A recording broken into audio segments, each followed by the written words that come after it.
siendo acechados por un virus, el SARS-CoV-2, que ha causado estragos en la población. Todos estamos confinados.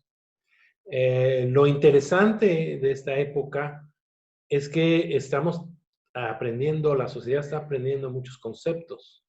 Algunos de los conceptos que la sociedad tiene que aprender o tiene necesidad de aprender son muchos conceptos biológicos. Por ejemplo, ¿qué es un virus? Por ejemplo, ¿qué hace la epidemiología? ¿De qué se trata la salud pública? ¿Cuál es la razón para estar confinados? ¿Qué es esto de la respuesta inmune? ¿Qué es esto de qué es una vacuna? ¿Qué son los sistemas de diagnóstico? Hay que diagnosticar a toda la población, hay que hacer pruebas para todos los 127 millones o 129 millones de mexicanos, o hay que escoger y diseñar los estudios epidemiológicos. Se manejan conceptos como qué es un genoma, qué es un código genético, cuál es el código genético del virus, o cuál es el código genético de los humanos que nos hace ser sensibles o resistentes al virus. Tenemos que entender algunas cuestiones básicas de la biología. Estamos viendo en las noticias las curvas, que si se aplana la curva, que tenemos que entender lo que es una curva exponencial. Debemos de entender cuál es el concepto de aplanar la curva, cómo esto se relaciona a las medidas que toman las autoridades sanitarias, ¿sí? Entonces, realmente la sociedad, sobre todo la sociedad culta, está en la necesidad de entender muchas cosas, en la rama de la biología, las ciencias biológicas, la biomedicina, las ciencias de la salud. Por otro lado, está la respuesta que va a tener la sociedad una vez que esto pase, e incluso lo que está pasando ahora. Y entonces esto nos mete en el ámbito filosófico. Es decir, ¿cómo vamos a reaccionar? ¿Cómo nos vamos a proteger todos? Y hay diferentes maneras de verlo. Hay quien lo ve como todos somos hermanos, todos somos lo mismo o el mismo o la misma. Y entonces vamos a hacer todo lo posible por proteger a los demás como quisiéramos que nos protegiéramos nosotros. Y en algún artículo donde se hace la revisión de esos temas, esta postura se llama rawlsiana porque es de un filósofo de Harvard que se llamaba John Rawls, en donde todos nos vemos como hermanos, como hacemos por los demás lo que los quisiéramos que hicieran por nosotros. Pero después hay también una filosofía utilitaria, ¿no? En donde ahí no importa, ahí todo es dinero, ¿no? ¿Cuánto cuesta una vida humana? Y entonces hay que tomar las medidas en la sociedad, una medida utilitaria, o sea, ¿qué cuesta en dinero menos? ¿No? Sería importante que mueran o se infecten una serie de personas, porque eso no es tan caro como tener a todos los jóvenes en edad productiva confinados en su casa. Entonces, lo importante es que salgan toda la capacidad productiva de los jóvenes, salga, produzca, se recupere la economía y los que se tengan que morir enfermar no importa. Es una filosofía utilitaria. Hay otra filosofía que sería la libertaria, que le llaman, en donde todos tenemos la libertad de hacer lo que se nos pegue la gana. Pero como menciona el autor de este artículo, que se llama John Authers, que es un experto en mercados financieros, pero que escribe para la compañía, la empresa Bloomberg, y es realmente un filósofo economista. Nos dice, por ejemplo, la reciente epidemia de sarampión en los Estados Unidos se dio por una visión libertaria, es decir, algunos padres de familia en los Estados Unidos decidieron que no iban a vacunar a sus hijos.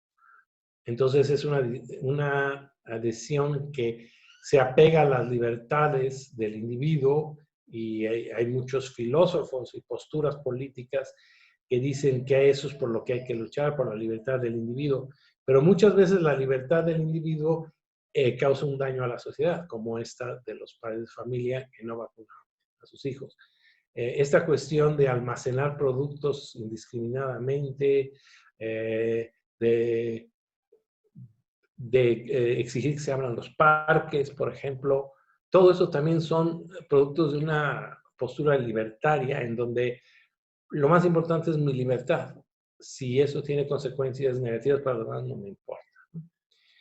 Y luego hay una filosofía comunitaria en donde la comunidad, entonces el valor de la comunidad es mucho más importante que el valor del individuo.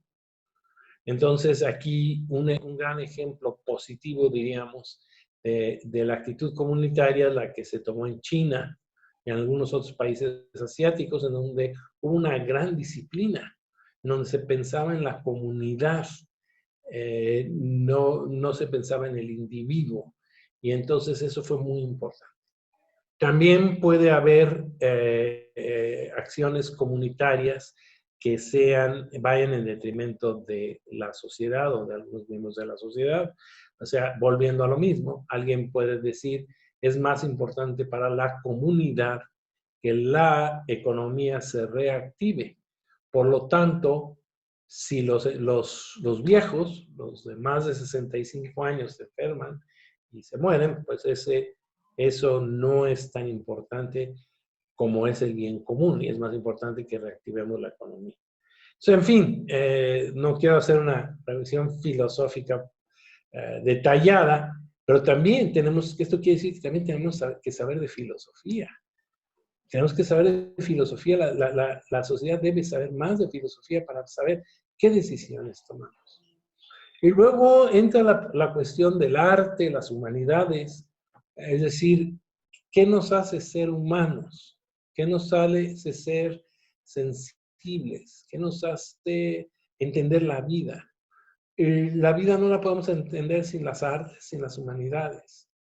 Y los que podemos en este tiempo de confinamiento, pues podemos dedicar más tiempo a las artes, podemos dedicar más tiempo al humanismo, podemos dedicar tiempo a tocar un instrumento, a pintar, a leer mucha literatura que nunca tenemos tiempo de hacer, a meditar y a tratar de entender qué nos hace humanos y cómo vamos a reaccionar en el futuro. Así como tenemos que decidir la parte económica sobre la que acabo de hablar, pues a lo mejor vamos a decidir que ya no tenemos que trabajar tanto, sino más bien dedicar más tiempo a nuestras familias, más tiempo a tocar un instrumento, más tiempo a leer los grandes autores, más tiempo a ir a museos, más tiempo, y quizá yo diría a ser creativos. Estamos tan ocupados que ya no somos creativos. Nos estamos resolviendo la talacha de todos los días. ¿No debíamos nosotros todos de hacer una introspección y pensar, bueno, yo realmente necesito esto u otro, cuestión material, necesito más pantalones, más zapatos, más coches, más lujos, o necesito ser más ser humano? Entonces, de alguna forma, yo diría que la ciencia nos va a sacar de este problema. Y la comprensión de la ciencia permitirá a la sociedad seguir las recomendaciones necesarias para salir de esta pandemia.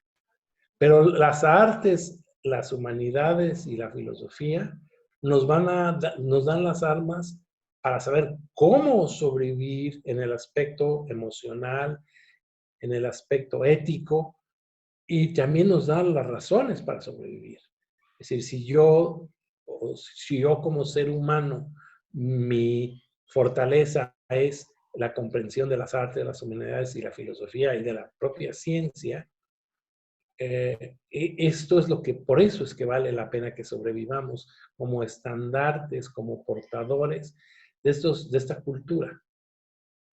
Porque al final de cuentas la cultura, se habla de la cultura, cuando hablamos de la cultura pensamos en la música, en la pintura, en el ballet, en la literatura, pero la cultura también es filosofía, la cultura también es sociología, la cultura también es la biología molecular, la cultura también es la epidemiología. Es decir, en todas estas formas de la cultura se requiere imaginación, se requiere creatividad, se requiere talento, se requiere profundizar y muchos de estos valores se comparten entre todas estas formas de cultura. Se habla de que, por ejemplo, hay un sistema nacional de investigadores y hubo en algún momento un sistema nacional de creadores. El del sistema nacional de investigadores es un sistema para los investigadores científicos o en áreas sí de humanidades y ciencias sociales también, ingenierías. Pero el Sistema Nacional de Creadores es para los filósofos, para los historiadores y sobre todo para los artistas plásticos, los músicos, ¿sí? Pero entonces ahí hay una dicotomía, porque los científicos, los investigadores somos creadores. Si no somos creativos, entonces somos técnicos, o sea, reproducimos algo de acuerdo a un instructivo y eso no es la ciencia es creación. Y por otro lado, el llamado creador, el artista plástico, el músico, también es investigador.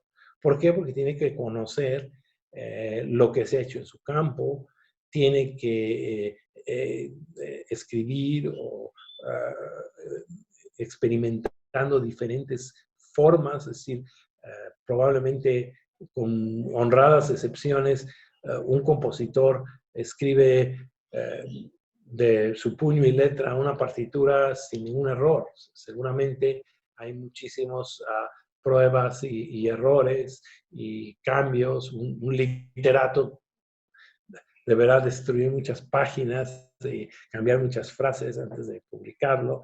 Entonces, el artista, el creador, el llamado creador, también es investigador. Y el investigador es creador. Entonces, esto también, esta es una parte muy importante, realmente en la que yo he estado trabajando, ¿no? Es decir, yo hago biología molecular